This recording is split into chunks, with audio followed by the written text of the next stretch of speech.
Hey guys, I feel like I'm always in this car driving, talking, just trying to make use of the time that I have. It's kind of how I fit in everything. I just kind of fit it into the day, make it happen. And I don't know if maybe that's something you guys could use, but yeah, that's how I do everything. I just fit it into the day. If I'm driving, I'm doing something else for 10, 20, 30 minutes. It's a perfect time to be learning on a podcast or listening to an audiobook. That's usually what I do. I used to listen to an audiobook, listen to a podcast about whatever, maybe watch a YouTube or listen to a YouTube video that I'm interested in, topic or news. Yeah, try to be as productive as I can be. Thought I'd talk this morning and share about budgeting. So I guess it's something I've really never thought about talking about because I just assume everybody understands budgeting. But I think maybe not. So when I was first saving money to buy my first house when I was 24, I was making, I think, $16 an hour. I was repairing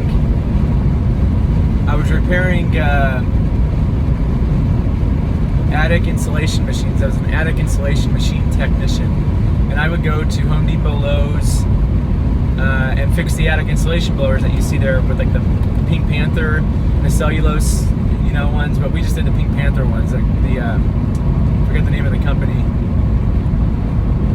Anyways, we would fix those and repair them and do maintenance every month.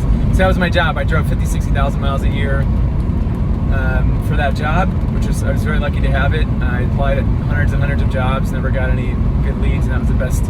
I almost took a job making $29,000 a year to manage 3 coffee store bakery locations inside of the airport. I'm so glad I didn't take that job. We had $29,000 a year to work like, I think it was what was it, 3 in the morning. No. Yeah, I think it was like 3 in the morning till 11 a.m. or 7 to like 6 or something like that. I don't know. It's kind of a weird schedule. But yeah. So long story short, I get that job, I start traveling, and I buy a house. I bought a house from saving up money from being in the military. So I was in the military for 6 years, and I was in training for almost a year. So I had a year where I didn't really have any expenses, right? I'm just sitting there, the military's paying for my food, for my clothing, for everything. Literally everything I do, the military's paying for because I'm in training. I mean, I'm not making a lot of money. I think I was making $1,900 a month, maybe I think it was $1,900 a month because they pay you monthly in the military. Well, when you're active duty, they pay you monthly. I think even the Guard does. So you only get paid once a month. So I think it was $1,900 a month after taxes.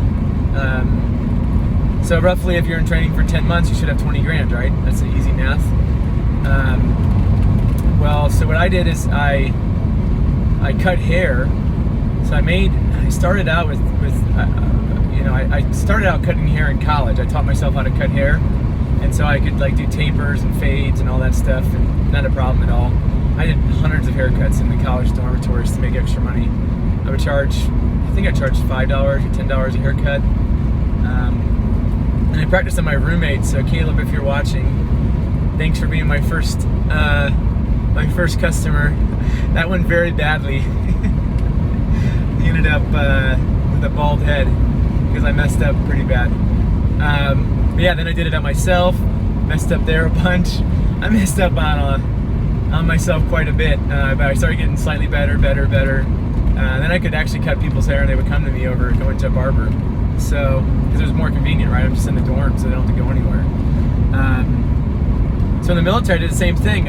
Once I was out of basic training, actually when I was in basic training, I started doing my own hair because they would charge you $10 per haircut in basic training, and you didn't have a choice. You had to do it every week. So I was like, screw that.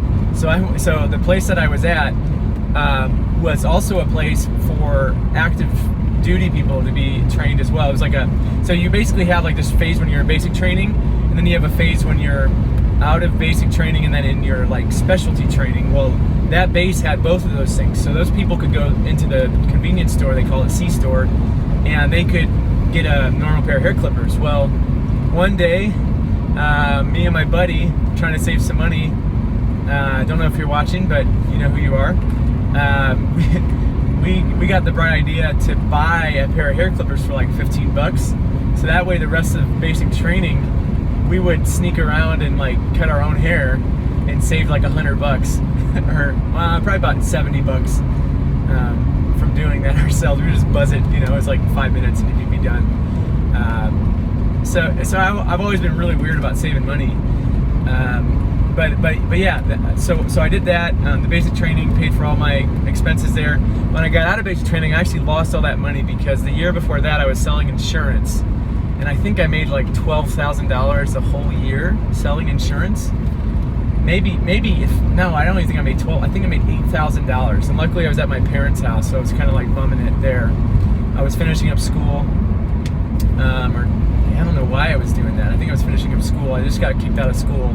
So it's kind of a loser point in my life. And yeah, I started selling insurance, Aflac insurance. And I was doing that for about a year, making about 80 to 100 cold calls a day to business owners trying to get them to buy insurance for me. And long story short, I ended up owing all that money back because I would sell the policies, and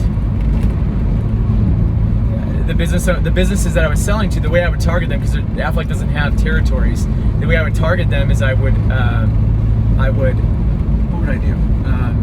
I would look in the listing. So there's a published listing, I don't remember what it was called, but that has every new business permit that's been applied for, and their phone number, contact information, all that. So I would go, it's a library database, or it's a public database.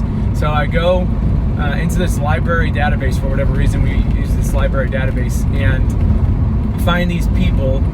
And because we didn't have territories, you know, there would be tons of people calling everybody. So that was kind of like my way to get fresh leads, so I could basically get ahead of everybody else. So I would start in the morning, I would, you know, build up my lead list as much as I could every day, and then I would start calling, and I did about 80 to 100 calls a day. I would just go through the list and just call, you know, every single person, leave voicemails, you know, text them and all that stuff. I did that for a year. Anyways, I thought I made $8,000. I ended up getting kind of ripped off towards the end, so that's why I quit. I found this big account. I was lied to. In 1 mile, turn left to merge onto I-74 west toward Indianapolis. Are independent, right? There's no corporate accounts. It's complete BS. But anyway, I got lied to, so I finally thought I made my breakthrough. I got this big, I was one of the new listings, I thought I had a big breakthrough where, you know, I would be able to finally get an account that was $20,000 a year or something like that, and I would finally have, you know, like this big breakthrough selling insurance. And when that got taken away from me, I was like, yeah, I'll see you guys later. I'm not doing this anymore. So yeah, I went and joined the military after I graduated from college. Actually, right before I graduated from college. I was doing it online because I got kicked out. So I had to redo like 2.5 years of college in like 10 months.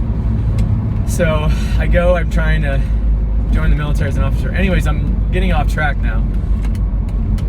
Long story. Use the left lane to merge onto I-74 west toward Indianapolis. But the way I do that is by putting every dime that I made from my training minus the amount that I had in chargebacks to that insurance company. The insurance company charged me back for that because basically what would happen is these places would close down. I would take commission for a year commission right up front instead of taking it by the month because I was completely broke. And if they closed down and didn't make the remainder of the payments, well, then you have something called a chargeback. And because I had a chargeback, for about 22 miles, continue straight. Lost all of that. When I got out of basic training, I had a bunch of collection letters from Aflac saying I owe all the money back. So I had to give every penny that I made that I thought I was saving up for my house, give it back to Aflac. For my whole year of work was just down the tubes. That was a complete wasted year. I should have just worked in a factory. But anyway, I thought I was gonna, you know, get rich in insurance. Didn't happen. So yeah, so I leave basic training. I have $0 again. So F them, F Aflac, and I go to the next stage of my life, which was training in the military, which I thought was going to be like college, and it was more like 10 months of basic training, which sucked. It wasn't quite that extreme, but it was just very, very, very structured, and you weren't allowed to go anywhere. So anyways, I pretty much the first couple weeks I was there, I started doing haircutting again. I bought all my stuff that I needed. I bought the wall designer. I bought the T-blade and got all my stuff ready. It was really, really nice. I bought the, I think it might have been an Andis product. And I think it was a T-blade. It was called a honeycomb. That's what it was called, the wall honeycomb, I think, or bumblebee or something like that, bumble or bee or something. But I bought that and I started just kind of doing one person's hair. The guy that I was starting on, he was kind of popular, so he would tell other guys who were black, or the guy that I was doing was black, and so I would do I would go with the waves. You can't go against the waves, and then I would fade it, and it was way better than what he could get from the 1 hour a day that we had available to do this. So instead of waiting in line, he would just come at like 12 at night, 11 at night when lights were out, and I would be doing haircuts for 3-4 hours, 5 hours every night from. I think lights out was 8 or 9 o'clock, and so you had 3 to 4 hours where, before, because you got to be up the next morning at 4:45 for basic training, or for your physical training. So I only had about 4 hours of sleep. But yeah, I did that for 10 months. So I ended up saving $3,000, I think it was like $3,300 or something like that in cash. I had it under my bed. Probably not a good place to have a bunch of cash. But it was pure cash. That was before Square and all that stuff, I believe. I don't remember Square being available in 2012. Maybe it was. But yeah, I just had lumps of cash. So I ended up saving every single dime I had. I didn't go out to eat. Didn't spend any of it. Maybe I bought here and there some very, very small things. But a lot of people on the base, they would go and buy fancy shoes. They would go out to eat. They would do crazy stuff. The most I would do out to eat is like go to Taco Bell and I would get $2 meat burritos, and that was it. I wouldn't pay for a taxi. I wouldn't pay for, any type of transportation anywhere. Didn't go buy fancy clothes. Just had clothes that I think I went to H&M and got like a pair of shorts and a t-shirt. So when I went off base, I could have something to wear, because you weren't allowed to wear your uniform off base. But yeah, that was it. So my expenditures were like a couple dollars, and then I had a cell phone. So maybe that was $20 or $30 a month. So that was it. I was probably spending maybe $40 to $50 a month, maybe. So over 10 months, that's $500. And I was saving, the $2,000. So by the time I got out, I had, let's see, if I was in training for 11 months and 2 of those months was basic, 9 months, I had roughly $18,000. Then I had $3,000 from the haircutting. So that was $21,000 to buy my first house, which was $60,000. Well, Chase would not even let me put down the 30% that I had for the $60,000 house when I found it. And I've been looking at this house from before I even went in the military. It was from a year before. So I thought there's no way it's going to be still available, and it was still available. So that's actually what started everything. I bought that house. My dad let me put his name on it, and I wasn't even allowed to be on the loan, even though I had decent credit. I basically had no credit because I didn't have anything. So that was the problem. And I didn't, because I was in the military, then I was in the National Guard, and I came back and I had to find a job. Even though I was in the National Guard that time, then I came back and got a job, they wouldn't take that as 2 years of job history. So they said I was missing too much job history. So they wouldn't let me buy a house with the loan. But so that's why I had to get my dad to put it. It was only allowed to be on his name. So he ended up getting an amazing credit score because of it. But yeah, I put down the 20 grand, and then so I had to pay 40,000 off. So I ended up paying 40,000 off in 3 years roughly. So by the time I was paid off, I think I was around 26, 27. I had 2 roommates. They were paying me $400 each month, and yeah, $400 each. That was $800. My mortgage was like I think it was like $575, maybe $550. So they were already paying like $300 off of the mortgage a month. And then I would take everything I was making, which was $16 an hour. So I think it ended up being like, roughly, I don't know, $2 grand a month maybe. because I would travel. So I would use the per diem from traveling to buy food. And then on the way back, I would buy like extra amounts of food. I would save up all my per diem for that day and like buy like large amounts.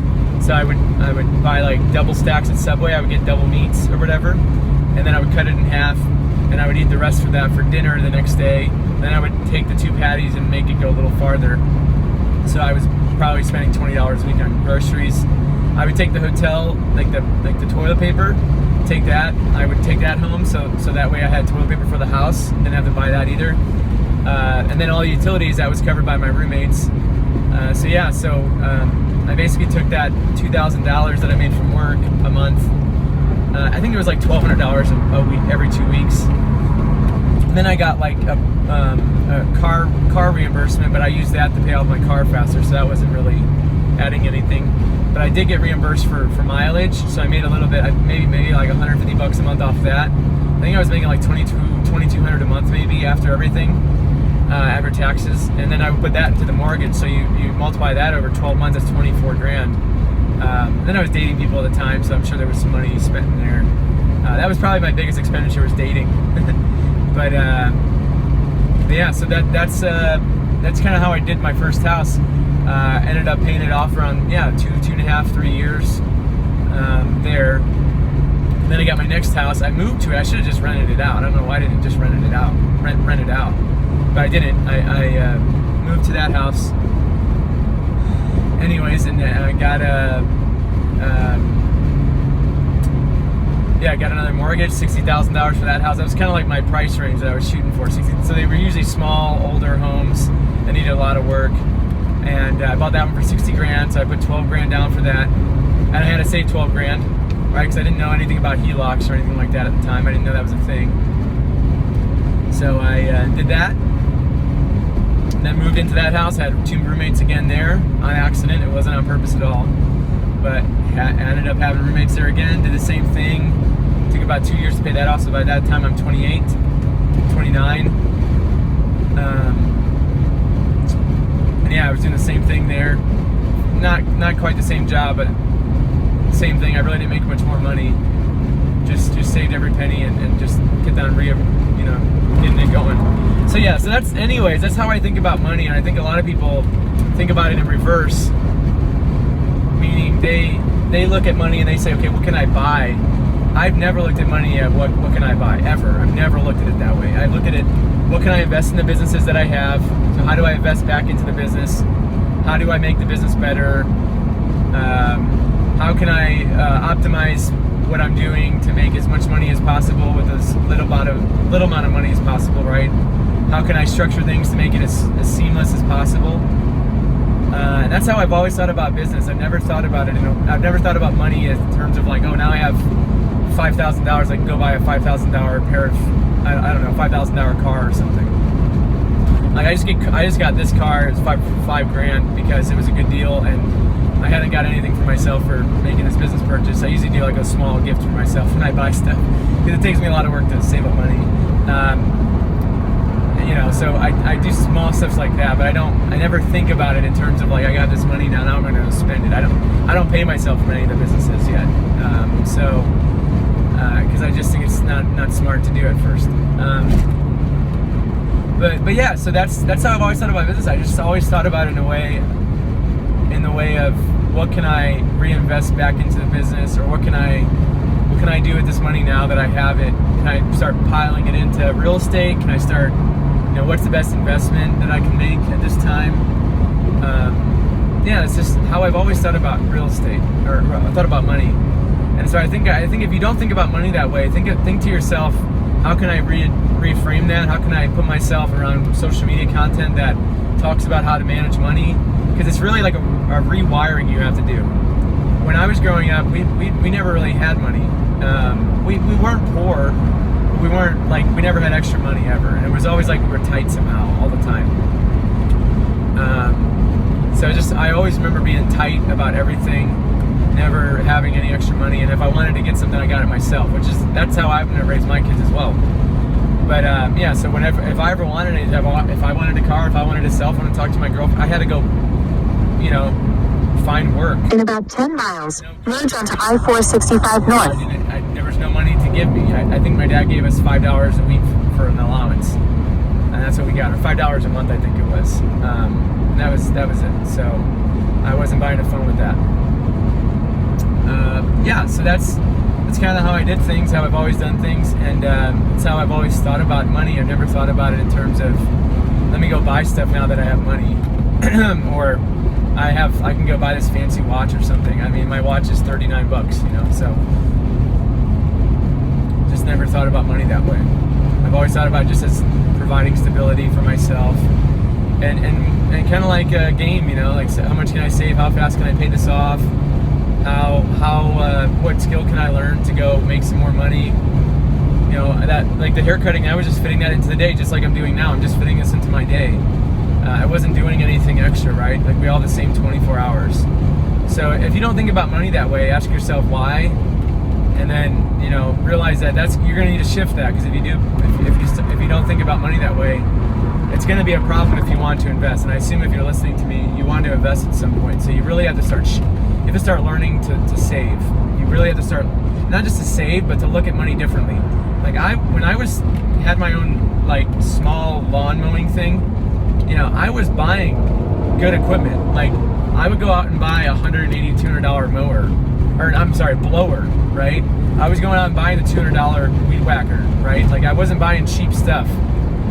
So I would put money, like if you count the mower, the blower, the weed whacker, all that stuff, it's probably $600, and I was only making $20 a lawn. That's 30 lawns, right?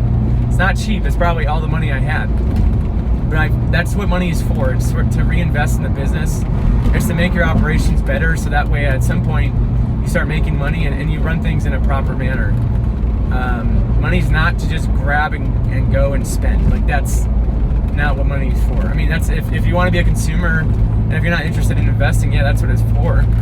You know, provide you a decent life, I guess. But that's not what it's for. If you want to do what I'm doing and what people like me are doing, that's not what you do with money at all. You take every single penny you make. You live. My budgeting was I lived like I made $7.25 an hour, which was the minimum wage at the time. Now it's probably closer to $10 an hour. I would say is like minimum wage type living. $11. I think McDonald's pays $11. It was whatever McDonald's was paying. So if I were you and you were trying to figure out how can I budget, look at what McDonald's or Burger King, whatever's your emergency, right? Like if I got fired tomorrow or if I lose my job tomorrow, where can I go and in literally one day get a job, or roughly like a short amount of time, right? That should be how you budget. You should budget based on that living style. So your house, everything should be based around that. Now that I have a lot more investments, I don't quite live like that. I mean, my house is more expensive. Everything else I do is very cheap. But the house is a little bit more. It's $2,000 a month versus $500. But that's it. That's my most expensive thing, and now that's the price of an apartment. So, but yeah, this was 2012, 2008, 2009. I've always thought about it. If you can base your life around a worst case scenario, you'll always be okay. Because if you lose your job tomorrow, you set up your life where you can just go to McDonald's or Burger King or Ross or TJ Maxx or something, get a job, and you can still pay your bills just fine. However, if you do the opposite, and what most people do is they just increase their standard of living when they make more money, then you're in trouble because you can't quit that job, or you don't have any freedom really. You're just a prisoner for that job, and you can't get out of it. And you're definitely not gonna be able to invest. If that's how you think. So that's just something to think about. Base your life. So let's say the minimum wage right now is $11 an hour. Let's just make it $10 for easy count math. If you work 40 hours a week, that's $400, right? $1,600 a month after taxes. You know, roughly 80% of that is going to be after tax. Say 75%. So 25% of $1,600 is 10% would be 160. So 20% would be 320. So roughly $1,400. If you can budget yourself on $1,400 a month, and you have a job making $50, $60, $100,000 a year, which is roughly 20 to 30 to 40 bucks an hour, say 20 to 40 bucks an hour, somewhere in there, you'll have some money left over to save. But you have to budget based on that number. You have to budget based on $10 an hour. when you have extra money, it's not to spend, it's to save for an investment. To buy a house, to buy a rental house, to invest in buying a business, to invest in maybe that's learning something, maybe you take a course on something, on how to do something. Maybe it's like website design, or maybe you want to go start a lawn mowing business, so you want to save up $2,000, $3,000, $4,000 for a down payment on some nice lawn mowing equipment, so you can start putting out flyers and passing out and trying to grow yourself. But it's not to go out and buy a pair of $300 Jordans, right? That's not what it's for. Because if that's how you're budgeting, that means you spend a week at your job to buy a pair of shoes, which makes no sense, right? It makes no sense at all. Like, why would you spend 40 hours of your life to buy a pair of shoes that go on your fucking feet, or your feet, right? You wouldn't do that. So yeah, just think about it, money that way. $10 an hour, 40 hours a month, 40 hours a week, 160 hours a month. That's how much money you have. You have $1,600 minus taxes. You have about $1,200 to $1,300 a month. That's what you should be budgeting on. So your house or your apartment should be very cheap, maybe $800 a month at the most. Now you got, $500 left. That's how you have to budget. Now you got $100 a week, $150 a month for gas. So now you're at $950. You have insurance on your car and your other stuff. So now that means you can't afford car payments. You cannot afford cable, internet, nothing. Or you can't afford cable, right? In 2 miles, merge onto I-465 North. So everything's internet now. But you can't afford $400 a month phone payments. That is not in the cards at all. If you want to do what I'm doing, or what people like me do, you cannot do that. You cannot do that at all when you're starting out. You need to be bone dry. You need to have a phone with $10, $20 a month, not $100 a month for that phone. You need to have a car that's paid off. That costs you $2,000 to $3,000, not $400 to $600 a month. Like, that stuff, you cannot do what I'm doing, or start to do what I'm doing with that type of habits. You have to be different. You have to be, if you want to be the 1%, right? You got to act like the 1% do. The 1% do not go out and just blow money and then just whatever they have left invest. Like, no, their money is meant for investing. Whatever they have left, they spend, right? It's the opposite. So yeah, you got to start reframing how you think about money.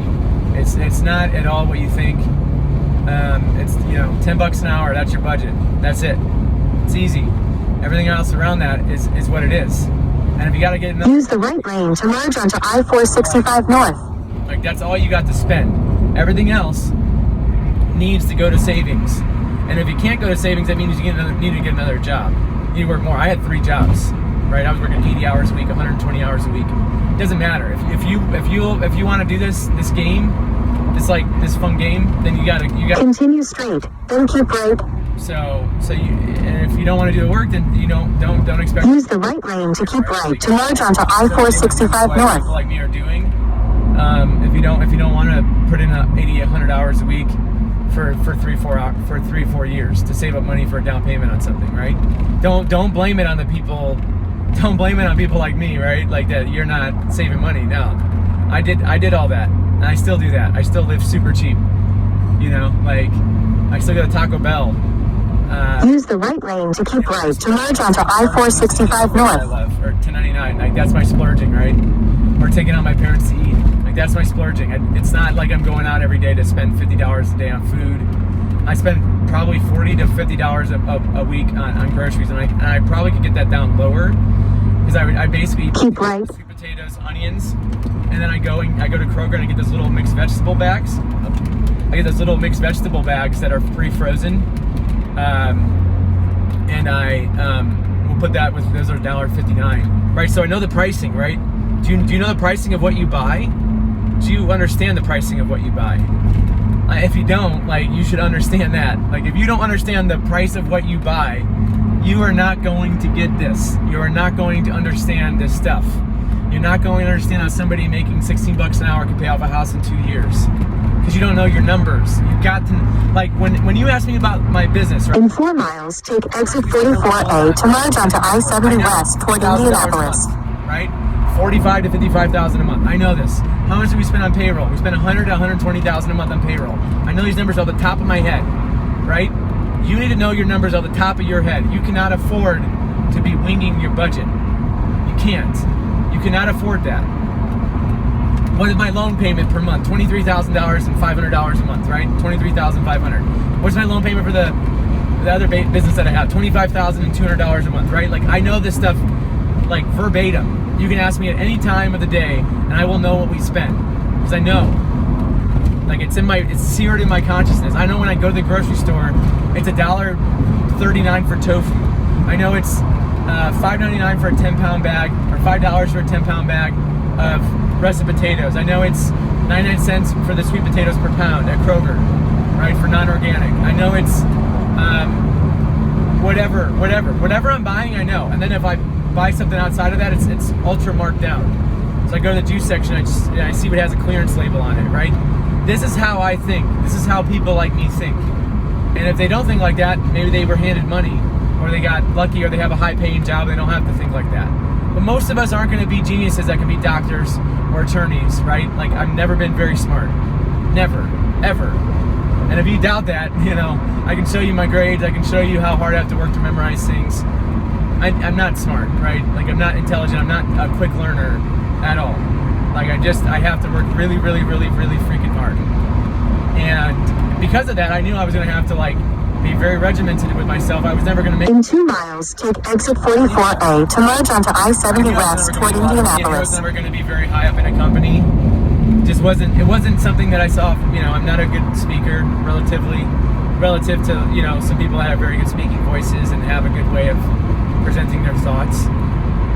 So it just wasn't in the cards for me, and I know that, and I knew that, and I know that if you plan for the worst case scenario, and that's how you plan, and that's how you live your life, you'll never be in a worst case scenario, because that's how you live, that's how you plan, that's how you can budget, right? If you budget for best case, you're gonna be slapped in the face a lot in life, and I do not plan on being part of the group that gets slapped in the face, because I've already been part of that. I've been fired from jobs. I've been fired from many jobs, from 3 jobs. I've been fired, or laid off, or like they took my resignation early, right? Like, so I've been fired by a lot of jobs. I've been laid off. I've been, I understand this stuff. Like, life doesn't work out best case scenario all the time. It's not even close to that. It's not even close to best case scenario ever. It's never best case scenario. It's most of the time in between that. It's never what you expect, and it's never quite as bad as you expect, hopefully, right? But you need to plan like it's worst case scenario, which means $10 an hour at McDonald's, 40 hours a week, and then everything else is gravy, because hopefully you're making enough money where you're far exceeding that. And that's, it is what it is. I mean, it's just, do you want to do this stuff or not? If you don't want to, then don't do it, right? But this is what it takes. So, hope that helps, guys. Talk to you later. Sorry about the rain. Take exit 44A to merge onto I-70.